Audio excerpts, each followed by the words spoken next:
Welcome back. ഇന്ന് ഞാൻ വന്നിട്ടുള്ളത് ബ്രോക്കോളി തോരൻ്റെ റെസിപ്പിയുമായിട്ടാണ്. നല്ല ഹെൽത്തി ആയിട്ടുള്ള നല്ല ടേസ്റ്റി ആയിട്ടുള്ള റെസിപ്പിയാണ്. അപ്പോൾ നമുക്ക് വീഡിയോയിലേക്ക് പോവാം.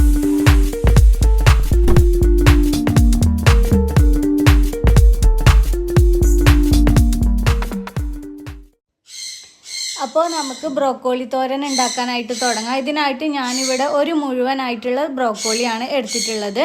ഇതിനെ നമുക്കിനി ചെറുതായിട്ട് കട്ട് ചെയ്ത് മാറ്റാം. ഇത് നമ്മൾ കോളിഫ്ലവർ കട്ട് ചെയ്യുന്ന അതുപോലെ തന്നെയാണ് കേട്ടോ കട്ട് ചെയ്തെടുക്കുക. കുറച്ച് വലിയ പീസായിട്ട് വേണം കട്ട് ചെയ്തെടുക്കാൻ.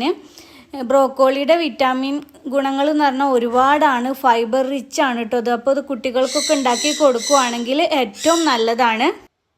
ഇപ്പോഴത്തെ ഞാനിത് കട്ട് ചെയ്ത് മാറ്റിയിട്ടുണ്ട്. ഈ ഒരു വലിപ്പത്തിലാണ് ഓരോ പീസും കട്ട് ചെയ്തെടുത്തിട്ടുള്ളത്. ഇനി ഇതിൽ കുറച്ച് വെള്ളം ഒഴിച്ചിട്ട് കുറച്ച് മഞ്ഞൾപ്പൊടിയും ഉപ്പും ഇട്ടിട്ട് ഒരു 10 മിനിറ്റ് ഒന്ന് മാറ്റി വെക്കുക. ഇതിൽ വല്ല കീടങ്ങളൊക്കെ ഉണ്ടെങ്കിൽ അതൊക്കെ ഒന്ന് പോവാനും വേണ്ടിയിട്ടാണ്. ഇനി നമുക്ക് തോരൻ ഉണ്ടാക്കാനായിട്ട് തുടങ്ങാം. ഇതിനായിട്ട് ഞാനൊരു പാൻ എടുത്ത് അതിലേക്ക് കുറച്ച് സൺഫ്ലവർ ഓയിൽ ഒഴിച്ചു കൊടുത്തേക്കുവാണ്. എണ്ണ ഒന്ന് ചൂടായിട്ട് വരുമ്പോൾ ഞാൻ ചെറുതായിട്ട് ചോപ്പ് ചെയ്ത കുറച്ച് വെളുത്തുള്ളി ഇതിലേക്ക് ഇട്ട് കൊടുക്കുവാണ്. എന്നിട്ട് ഇതൊന്ന് എണ്ണയിൽ മൂപ്പിച്ചെടുക്കുക. ശേഷം ഒരു സവാള വളരെ ചെറുതായിട്ട് കട്ട് ചെയ്തതും കൂടെ ചേർത്തിട്ട് ഒന്ന് വഴറ്റിയെടുക്കുക. അതിനുശേഷം നമുക്ക് മഞ്ഞൾപ്പൊടിയിലൊക്കെ ഇട്ട് വെച്ച് കഴുകിയെടുത്ത ബ്രോക്കോളി ഇതിൻ്റെ അകത്തേക്ക് ഇട്ട് കൊടുക്കുക. ഇനി ഇതിലേക്ക് കുറച്ച് ഉപ്പും മഞ്ഞൾപ്പൊടിയും കൂടെ ചേർത്തിട്ട് നന്നായിട്ടൊന്ന് ഇളക്കി കൊടുക്കുക. ശേഷം ഒരു 1/4 കപ്പ് വെള്ളം കൂടെ ഒഴിച്ചിട്ട് മീഡിയം ഫ്ലെയിമിൽ തീ വെച്ചിട്ട് ഇതിനെ അടച്ചു വെക്കുക. ഒരു 10 മിനിറ്റ് അടച്ചു വെച്ച് കുക്ക് ചെയ്യുക. 10 മിനിറ്റ് ആയപ്പോഴത്തേക്കിന് നമ്മുടെ ബ്രോക്കോളിയൊക്കെ നല്ലപോലെ കുക്കായിട്ട് വന്നിട്ടുണ്ട്.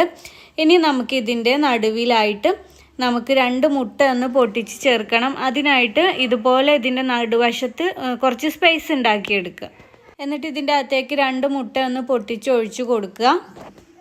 ഇനി 2 മുട്ടയും കുക്കായി വരുന്നത് വരെ 2 മിനിറ്റ് ഒന്ന് വെയിറ്റ് ചെയ്യുക. അതിനുശേഷം എല്ലാം കൂടെ നന്നായിട്ടൊന്ന് മിക്സാക്കി കൊടുക്കുക.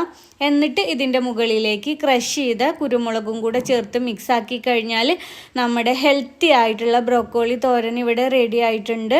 അപ്പോൾ എല്ലാവരും ഒന്ന് ട്രൈ ചെയ്ത് നോക്കുക. ബ്രോക്കോളി ഒരുപാട് വിറ്റമിൻ കണ്ടൻറ്റ് അടങ്ങിയിട്ടുള്ള ഒരു വസ്തുവാണ്. ഫൈബർ റിച്ച് ആണ്, കാൽസ്യം ഒക്കെ അടങ്ങിയിട്ടുണ്ട്. അപ്പോൾ എല്ലാവർക്കും ഒരുപാട് ഹെൽത്തി ആയിട്ടുള്ളതാണ്.